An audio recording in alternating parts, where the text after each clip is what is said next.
offer some advice. If you want to be a writer, the secret is to write, write, write, and keep writing, he said. Eventually, you'll find other people who want to be writers. You'll trade ideas with them. You'll critique one another's work.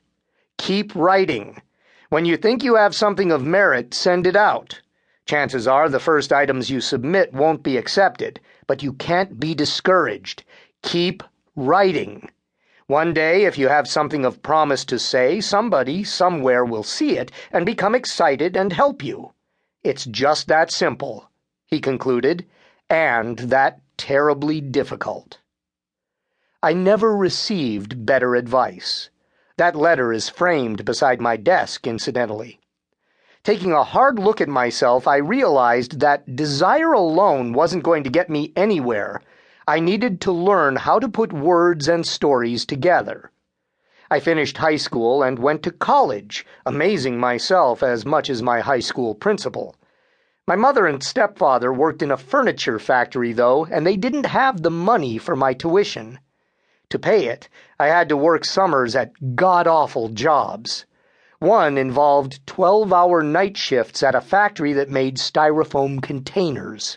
I wore earplugs, goggles, and a mask over my nose and mouth while I shoved leftover chunks of styrofoam into a gigantic grinder that pulverized them. The roar from the grinder, affectionately called the snow machine, could be heard 3 blocks from the factory. I had a summer-long ringing in my ears and was constantly coughing up bits of plastic. But that job was nothing compared to the one I had the next summer at a metal molding factory where I made car fenders. Wearing thick gloves that became shredded by the end of each shift, I would grab a large sheet of metal, shove it into a stamping machine, press a button with my foot, cause a huge weight to come down on the metal, pull out what was now a car fender, and grab another sheet. For safety and to speed the process, my wrists were shackled to the machine so that when the weight came down, it tugged a cable that yanked my hands out of the way.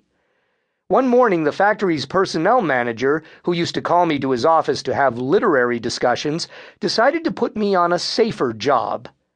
An hour later, the worker who had replaced me at the machine lost his hands when the cables failed and didn't pull him free. I mentioned those jobs to emphasize my determination. Now that I knew what I wanted to be, I was prepared to do anything to make it happen. I got through those brutal summers by telling stories to myself while I worked.